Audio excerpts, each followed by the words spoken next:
Welcome to the JAMODI Podcast. We are all surrounded by amazing coaches and leaders, so let's get an inside look at not just what they do, but how they do what they do. After all, becoming the best versions of ourselves is JAMODI, just a matter of doing it. The JAMODI Podcast is powered by Sideline Interactive.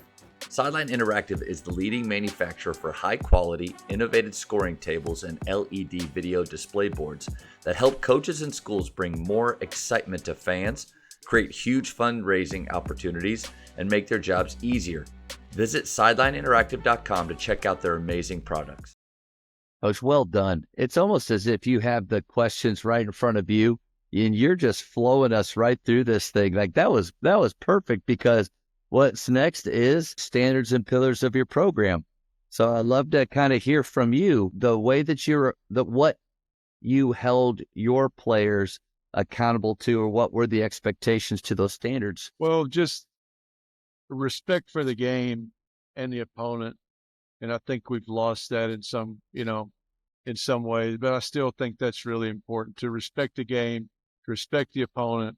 Our main standards are play hard, play smart, play together. It's really simple, but simple isn't easy. Just because you say something simple, it doesn't make it easy. Like the Chicago Cubs manager years ago, they won the World Series, Madden maybe? I can't remember his name. But he always wore a T-shirt, "Do simple better." And I fell in love with that, because that's so, like, coaches, we need that reminder all the time, because especially in this day and time, you mentioned YouTube, and during the college season, there are games on every night of the week on multiple channels. And so you can have your legal pad out and you can take notes, and you can have so many great sets, great baseline out of bounds plays, great whatever. And eventually, like, at some point you just have to say enough. Like, we're going to be good at these things right here. Yeah. And that's it. And I think you have to be careful about just saying, Kelvin Sampson, like, you can be good at three things. So you pick three things and be really, really good at those. And you can watch his teams and you know what three they're good at. And they're really good. If Jamal Shedd hadn't gotten hurt, Yeah. I hated that for them. But play hard, play smart, play together. Our standards and our pillars, again, working with Randy Sherman, make or miss. We want to get the ball out and go. We want to put pressure on the defense and make them get back consistently. That doesn't mean we're going to necessarily take a quick shot, but if you let us, we will.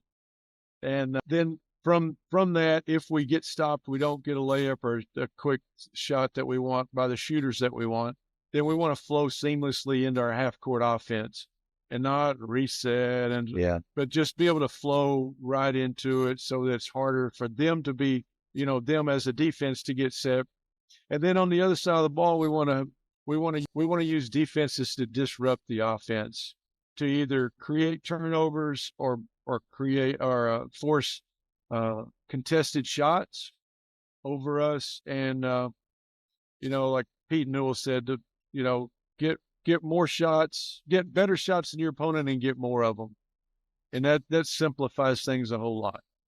So I love those pillars, because you know those, you have them down. I would imagine, like I think you said at the very beginning of our talk, that influences or directs the drills that you work on in practice. And for lack of a better word, it definitely simplifies what your aim is. Yeah, it does. I think it allows you to be more focused. And then you can ask your players, in practice, like, hey, does that fit one of our pillars? Like, what are we doing? And it recenters them, refocuses them easily too. I love the second one, because get out and go. We're actually right in alignment on all three of those. And get out and go, I don't call a play off a make or a miss. And we want to flow seamlessly actually into what we call flow. What I love about it is it just takes our primary, our secondary, and our continuity, all the same concepts. We're playing offense, so that there's not these different ideas or different things that we're doing. And because of that, you're right, it puts pressure defensively on the team, because even if they're a good transition team, they may not get matched up exactly the way that they like. Well, what happens when you pull out to set up your continuity or to run a play? Good defensive teams will make those corrections fast. So to me, how do you know you're racing or how do you know you're playing fast is when you're playing against a defense that is disorganized or that look like they're in a panic or a hurry. Yeah, that's great. I love how you explained the way you guys approach offense. We do have a lot of similarities in the way we approach things, and we need to talk. Oh, I love it. That could be, I don't get into the X's and O's too much. And there's, I don't know if people ever wonder why or anything, but a lot of this is more about how you do what you do. And to me, you and I, because we're in alignment on some things, yeah, it could be a really fun talk, but I never want to, when I go to a clinic, I have to listen to just whatever the guy running it, clinician, there it is, the clinician is choosing to talk about. So if it's zone offense, all right, that's it. Like I'm there for that time. I'm going to take notes. I'm going to try to get some golden nuggets out of it. But I get this hour or whatever with you. And so I'm going to hear the questions I would love to know from you. And so, but because of that, we don't always get to go some of those routes. But there needs to be a time where, especially with somebody like you, where we do go more into that, the way that our flow works and the positionless nature at it. And what are the advantages to playing that way over a numbered break? Like there's a lot of rabbit holes we could go down, I think, Coach. Yeah, there are. That's exactly right. You nailed it too, though, with simplicity. Tyler Costin, I don't think it's not his quote. I just don't know who said it, but he said, simplicity is sophistication. And I think that sometimes we as coaches are guilty of. It's good to want to be a smart coach. There's nothing wrong with that. And to have your team run good actions. But man, we can overcomplicate it to the point where our players, it's the whole thing. They're running plays, but they're not making plays. Yeah. Yeah, that's what we picked up years ago is like we want to teach them how to play more than we want to teach them plays to run.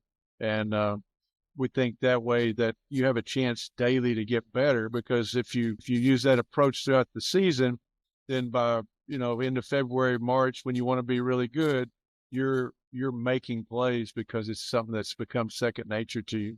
Yeah. And you can stop plays. Especially when alignments are different. All of a sudden you get in a box or 4 across. I mean, golly, like it doesn't take a lot to realize like something different, something new, and how cool it is to be almost unscoutable. Now, a couple things here over the years, like with this kind of 5-out flow, I had a guy ask me from United Basketball to do a deep dive on it. And I instantly and that's what a great activity for a coach is pretend, or if somebody was to say, hey, 45 minutes, you need to explain your system. Like, can you? Like, do you have it down kind of like you did? And I realized, man, I've got a lot in my head, but when I could take a team through it, but do I have it down to where I can teach it to maybe like a screen or a group of coaches? And so that was a fun exercise. But I realized something is it's not a half court offense. It's a transition offense. It's leather touches our fingertips. We are flowing. And the problem with that is like, it was really hard to get just a group of clips together that show several actions. But the whole idea, and you kind of nailed it, is simplicity allows us to play fast, gives my players freedom to make quick choices. And what takes their freedom away, in my opinion, is a lot of choices. That's very well said. You have to be disciplined to be allowed freedom. And so that discipline comes first, but we want, like, the ultimate goal is we're giving you all these choices, like you get to read. And so it becomes so much fun when they learn to make the defense wrong. Then it becomes kind of a cat and mouse game. I like that. Let's do, we'll try this. And so whatever the defense takes away, that opens up something for us if we learn, how to read, how to play off 2 feet, all the things that I think are necessary to be a good player. You're right on the money. And I actually misspoke. I think I said too many choices. No, like too many commands. like too many command. And Chris Oliver at Basketball Immersion had a great point. He said you don't want your players to have too many musts, like they must do this, they must do that, but rather we want them to have possibilities, and setting our guys up into those situations where, man, either or. Like, I think our offense is running well and flowing where players have two choices that either one, at least, that they choose, like, we're okay with. If they're forced into a must situation, oof, like, all right, we're crossing our fingers that this decision's going to work out. I don't know. I like possibilities. Yeah, I do too. I like if-thens. Yeah. If this happens, then you have these two. Like, you don't want to give them open-ended, but yeah, a couple of choices, and you can be right either way. But yeah, possibilities, that's a great word to use. I'd love to ask this for, especially being a student of the game and being able to see it. And this is not, I'm not calling you old, coach. I'm not doing that, but to see it over the decades that you have, where do you see the game going now? Man, that's a really good question, because like, age is a number, and I still feel the same passion as I did. But when I started, one team made the playoffs. There was not a 3-point line. So I've seen a lot of changes take place. I would say a shot clock in high school is probably pretty close to being on a reality in Texas. People outside the state may be thinking, what's wrong with y'all? We don't. But I would say that that's kind of a trend that's moving that way. My hope is that in the next year or so, couple of years, the pendulum starts swinging back to a more finesse game. It's just gotten to so that so much physicality is allowed and physical play not called, that I think we've gotten away from, Dr. Naismith probably not real happy. Man, if you watch Big 12 games, but it filters down like it's just a fist fight almost nightly. And I still love the game, but pendulums tend to swing. We go one way and another, and hopefully the officials call it a little tighter, and so finesse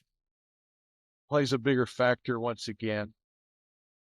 Man, I love hearing that. And it's really interesting because some of my favorite basketball memories were the late 80s, early 90s NBA games where the stuff that they were doing, it was just, they were common fouls. That we're talking flagrant 8s now, and the Jordan rules, like all of those things. But to hear you kind of say that too physical, and so that you think that the fouls or things being called tighter, like hand checks and things of the bank, you think that'll clean it up more to where skill is able to show more?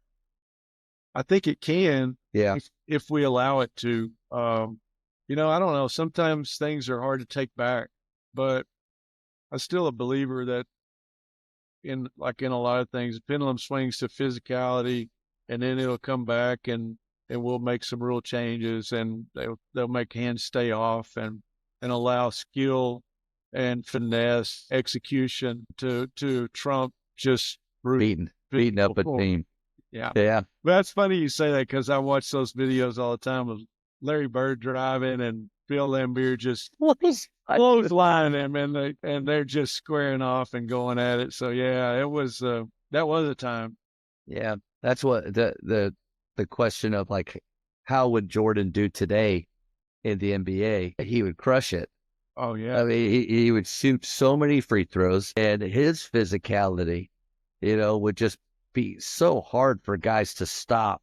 That'd be fun to see. Sure would. You mentioned a couple changes that you've seen, going from one team or 3-point line. Is there a way that, especially high school basketball, or maybe a rule that you wish we could go back and that would have not happened? Like, it wasn't a positive change. And maybe it is something like, 3-point line, or I don't know. I don't look backward very well. Yeah. I'm always looking forward and trying to learn and adapt. How do you think the shot clock would enhance the high school game today? I'm not sure it would enhance it. I'm not particularly for it. I just think you think it's coming? I think so. Yeah. I'm not a proponent, because I think it takes away some coaching Yeah. elements of the game. But then, we had a regional final game in 3A Region 2 was Ponder and Paradise district opponents, and it's like 24-22. Maybe we need it for that one, but There's some beauty. Yeah. There's some beauty in good defense. there's a purity. I mean, there's maybe like a purity of just think of the value on every possession in that game, how important every pass and every decision. But the more possessions you have, it favors the better team. But the big thing, because I do get that. Even I would be happy with it. I don't think offensively it would do much for us. I would love to not have to have such long defensive possessions. So that would be fun. Yeah. I'm ready for it, because then if you've got a shot clock, then I think we would extend our defense more, not risky stuff, but just like a 1-2-2, a 2-2-1, where they've got to take some time getting it across, and then they've got less time to run their sets or to do the things they want to do. I think what makes me think it's good for development and players is the fact that overseas they're doing it at such a young age, and it's 24 seconds. And I still think we've got great athletes here, and the basketball's awesome over here. Basketball in Texas is great, but you look at the NBA draft and you see that percentage of American versus foreign players. Man, it's evening out more and more. I definitely see a lot of those guys in the college game too, that are just the skill and I don't know, maybe I wonder what it would be like if we had a crop of players come up with that, forcing them to play faster, but maintaining control. Plays have to be quicker. We can't 5 or 6 changes of the floor for defense to make a mistake. What would it do to us as coaches? Like how would we evolve in that? I don't know.